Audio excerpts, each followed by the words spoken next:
चौशून्य बंसीलाल राजकीय महाविद्यालय लोहारू में एक पेड़ मां के नाम अभियान में किया पौधारोपण। लोहारू से सांवरमल वर्मा। लोहारू। आज स्थानीय चौशून्य बंसीलाल कॉलेज में एक पेड़ मां के नाम अभियान के अंतर्गत बड़े स्तर पर पौधारोपण अभियान चलाया गया। यह अभियान उच्चतर शिक्षा निदेशालय हरियाणा के निर्देशानुसार प्रदेश के सभी महाविद्यालयों एवं विश्वविद्यालयों में चलाया जा रहा है। इसी कड़ी में महाविद्यालय परिसर में चलाए गए पौधारोपण अभियान के अंतर्गत चौधरी बंसीलाल राजकीय महाविद्यालय लोहारू में 250 पौधों का रोपण किया गया। इस अवसर पर उपमंडल अधिकारी नागरिक श्री मनोज दलाल मुख्य अतिथि के रूप से उपस्थित रहे तथा विशिष्ट अतिथि के तौर पर नगर पालिका लोहारू के उपाध्यक्ष प्रतिनिधि श्री विपिन सैनी, पार्षद श्री अंतर सिंह एवं नरेश कुमार ने पौधारोपण कार्यक्रम में सक्रिय रूप से भाग लिया। ये कार्यक्रम महाविद्यालय की राष्ट्रीय सेवा योजना एनएसएस की दोनों इकाइयों तथा राष्ट्रीय कैडेट कोर एनसीसी के संयुक्त तत्वावधान में आयोजित किया गया, जिसमें एनएसएस स्वयंसेवकों एवं एनसीसी कैडेट्स ने उत्साहपूर्वक भाग लिया। महाविद्यालय के कार्यकारी प्राचार्य डॉक्टर सुखबीर सिंह ने बताया कि निदेशालय के आदेशानुसार महाविद्यालय परिसर में व्यापक स्तर पर पौधारोपण किया गया है। इस दौरान फलदार, औषधीय एवं फूलदार पौधे लगाए गए, जिनमें अमरूद, पपीता, अनार, जामुन, नीम, रात की रानी, कनेर, बेलपत्र सहित अनेक प्रजातियों के पौधे शामिल हैं। उन्होंने कहा कि पौधारोपण केवल पर्यावरण संरक्षण का माध्यम नहीं है, बल्कि आने वाली पीढ़ियों के लिए स्वस्थ एवं हरित भविष्य का निर्माण भी है।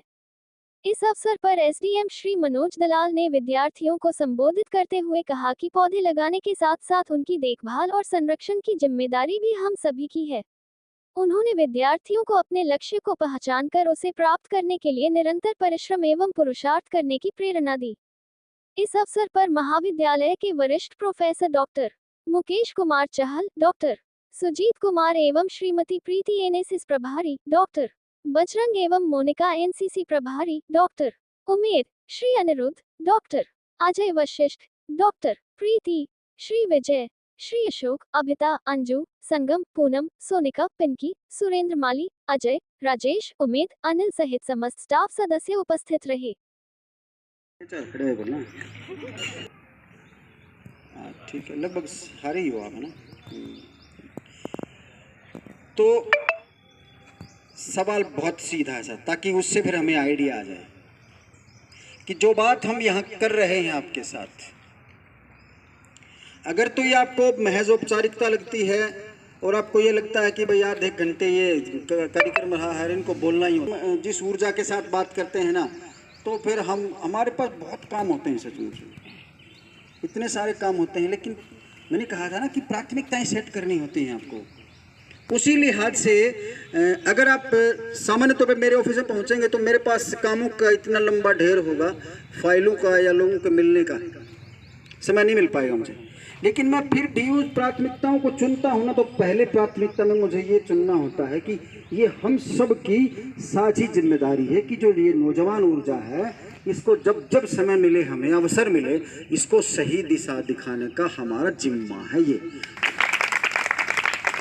हो सकता है आप इसको, लेकिन फिर भी हम ये लगातार करते रहेंगे, क्योंकि हम इस उम्र से गुजर चुके हैं तो हमें सारी चीजें पता हैं। और आप जब 25 साल के बाद पहुंचेंगे या 30 साल के बाद पहुंचेंगे, तब तक आपके लिए देर हो जाएगी। तो हमें भी तो किसी ने बताया था, ये हमारे लिए भी तो निभाई थी ना किसी ने जिम्मेदारी। तो चाहे आप ये जनरेशन गैप रहे, चाहे आप उसे सिरे से खारिज करें, चाहे इसे आप औपचारिकता की तरह समझें, चाहे आप इसे व्यवहारिकता से कोसों दूर इसके संगठन के लिए बोले क्या? हाँ सर, आज जो बंसीलाल कॉलेज में जो प्रोग्राम था, क्या प्रोग्राम था उसके बारे में आपने क्या? एक पेड़ माँ के नाम सरकार का एक प्रोग्राम रहा है, ये विभाग का प्रोग्राम रहा, बहुत महत्वाकांक्षी और बहुत आवश्यक और सार्थक रहा है। उसके तहत यहाँ पौधारोपण किया गया है।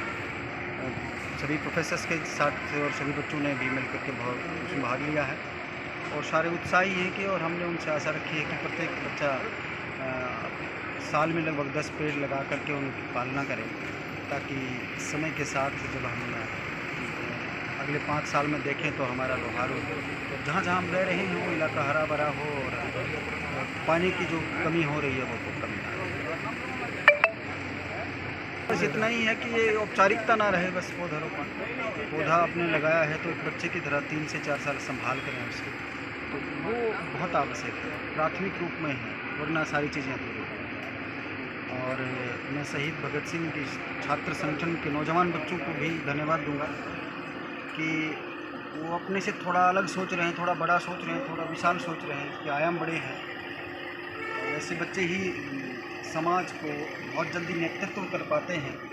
तो मैं इन बच्चों को सचमुच शुभकामनाएँ भी दूंगा और ईश्वर से आग्रह भी करूंगा कि वो इनको थोड़ी अतिरिक्त शक्ति और नवाजे, और ताकि वो भी इस काम में बहुत लगन से चलते रहें समाज की सेवा में, और दूसरे बच्चे भी इनसे प्रेरणा लेते रहें। उनको साधुवाद, उनको शुभकामनाएं।